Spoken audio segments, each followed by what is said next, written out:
Good morning. Welcome back to the farm. Happy day after tillage and happy Thanksgiving to most of you probably watching this on Thanksgiving, which is tomorrow. So, today's kind of our last minute winterize and clean up as much as we can before things freeze hard on us day. So, I'm getting some stuff around to take the hot water power washer to Berkey. We're going to try and wash some stuff there while we got water in our tanks that we collect rainwater in. And then we are going to drain everything, make sure that it is ready for a freeze and not going to break. And try and get some stuff put away. So Phil's got those wagons that are sitting in the driveway there. He wants the stuff in the barn down there. That's two things he was going to be down there working on. So he can kind of move some equipment around for me while I'm washing, which will be helpful. So I'm getting the forklift and we're going to get this thing loaded up in the back of a truck so we can take it down there.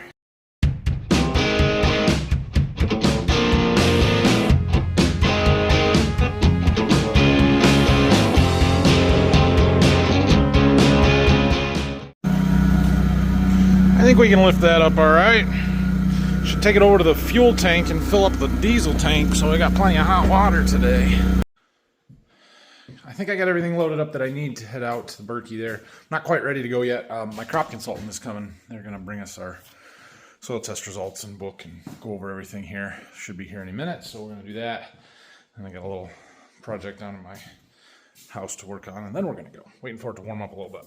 All right, had my meeting with my crop consultant, and everything went well. We're in good shape. We really just wanted to go over things for the year and how everything worked and plans for next year. And they brought me a book with all of our results and maps and everything in it. So I'll show you that later. Right now I've got to switch my propane tanks. So you may remember earlier this summer or fall, I bought this new 1,000-gallon propane tank because I wanted a 1,000-gallon propane tank. I've had a 500-gallon one here from a propane company that well, they told me they were going to come and get it a year ago and then never did. And then they came and filled it, and I said, I thought you were going to come and get it because I bought it, so I bought a new one. And they're like, oh, okay, well, we'll come and get it. Well, that was in August, and they still haven't done it. So I just moved it. It's down to the point where the gas that's in it isn't technically mine anymore because I never paid them when they filled it. I just said, well, you guys come and get it and credit me for what was in there, and they never did, so I just used it until what was in there was gone. And anyway, point being, we need that tank here hooked up to that regulator. But I want to redo some of my stone, and obviously these pads are gonna be in the wrong spot for the bigger tank, so we're gonna try and redo some of this stuff without breaking our hose. There. Are we crooked? It's not too bad. Hard to tell without a tape measure, but looks all right. Make sure our line reaches, and we should be good there. My pad is crooked, so don't pay attention to that. There we go. Got our line hooked up. We got 55-60% in here, which is more than my 500-gallon tank holds, so it should last a long time. Oh, I gotta open the valve. I'm perfectly qualified to do this. Somebody's gonna tell me that I'm supposed to hire this done, or I'm not allowed to mess with propane stuff. Baloney. I can do whatever I want. And I bought the tank, so I installed the tank. No big deal. It's all good. And clean up my straps, my tools. We'll make sure everything works, and we are good to go here. For those of you wondering, I do still have a tank on wheels. Tanks on wheels. Fill tanks that aren't on wheels. Let's just say that. So we're going to test, we're going to run the heater in here, see if this one will fire. 46 degrees. Purge that line out, and then I'm going to go in the house and make sure my furnace and hot water heater in the house reignite. Well, it lit. Better watch it for a minute, make sure it stays lit. Okay, maybe that was just it trying to light. Now it's actually lit, and it's been running for a minute or two. I think we're good. We'll check the stuff in the house. Okay, finally, we're leaving, heading to Berkey to do some power washing. Getting a way later start than I had planned, anticipated, wanted, but it's okay. It's okay. okay. We got stuff done this morning, so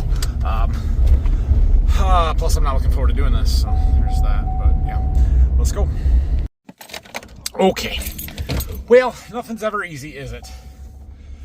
Made it down here to Berkey. We got the power washer unloaded. Forklift was dead, so we had to use the ramps. It's okay, I got it. But we don't have the right plug down here, and I'm shocked by that because we have a welder.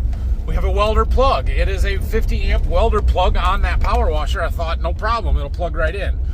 But apparently our welder that we have down here is so old that it is a different style 50 amp welder plug where their pins are all, yeah, I'll show you when we get back.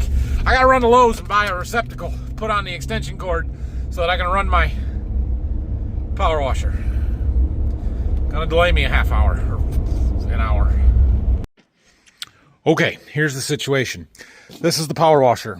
This is the plug. That is a 650 P plug, 50 amp, 230 volts, 250 volts. It looks like a regular plug, just bigger, right? Yeah. This is what we have for a welder plug. That is a 50 amp, 250 volt, but it is a 1050R, which is also what is on our welder over here, I guess.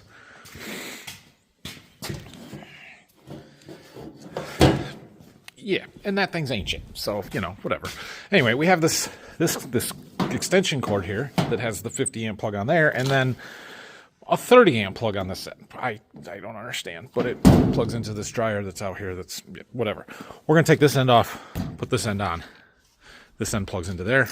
All is good. Well, other than the orientation of them slots, they're identical. All right.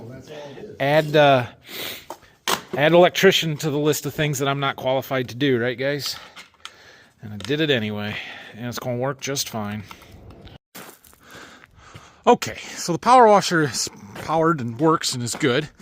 We've got water in these tanks that we collect from our gutters that we're going to use because we don't have a good well down here. But we got to push it into the power washer. Good thing I bought that little pump a couple weeks ago, because that is going to work really good to pump it over there to our power washer. All hooked up there. We had to find the right fittings and everything. It's good to go. We need some equipment. Let's get to washing. So we're going to pull the grain cart around. We're going to start with that. Phil's going to be down here in a little bit.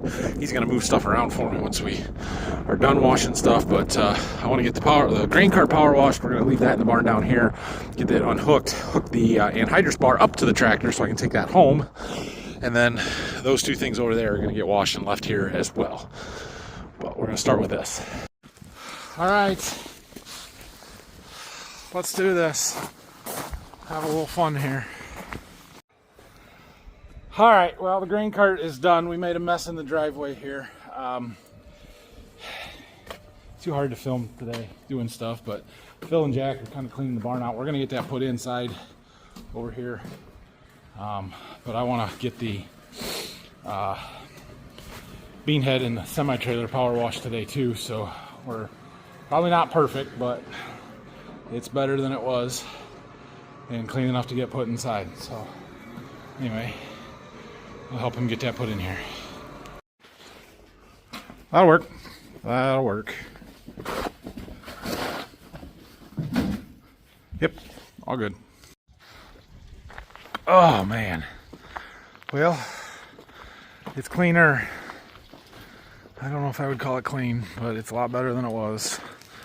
So I need to loosen the draper belt tension, and then I think we'll be done with this. I don't know if we're gonna get this stuffed in the barn tonight because it needs to go in there and the combine is in there, and I'm not wanting to leave the combine sit out. So, oh, it was dirty. It was really dirty. We got it.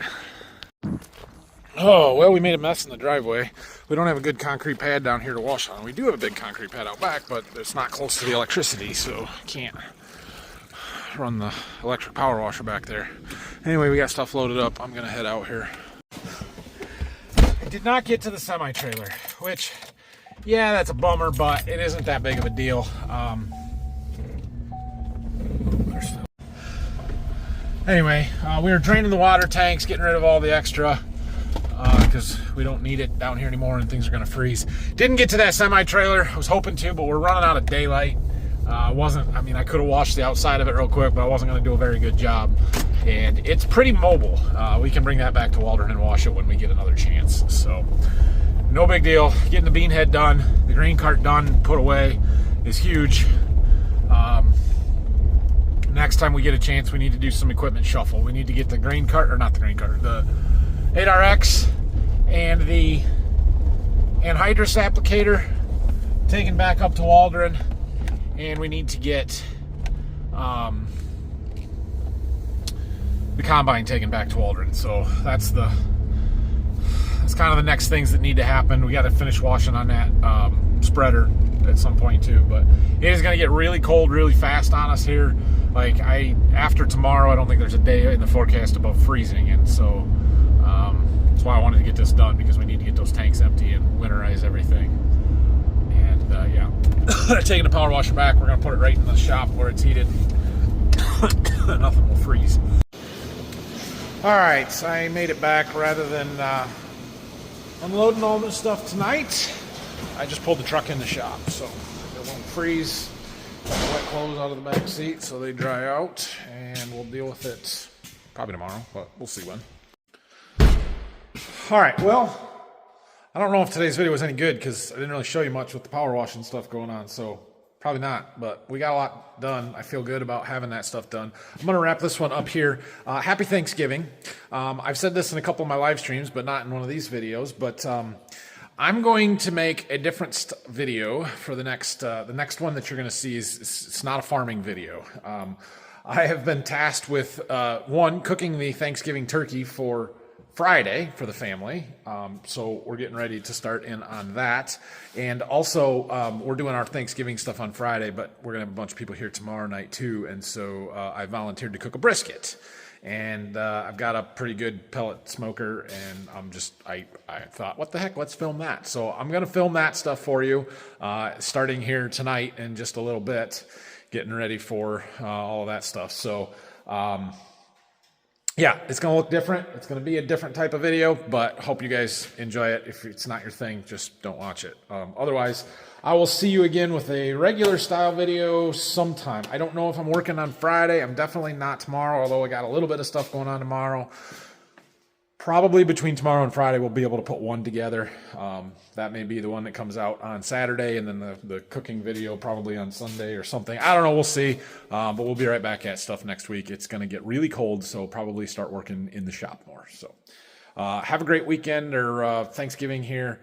And thank you guys for all you do for me watching these videos, hitting that thumbs up, liking them, subscribing, all the stuff. I really, really appreciate it.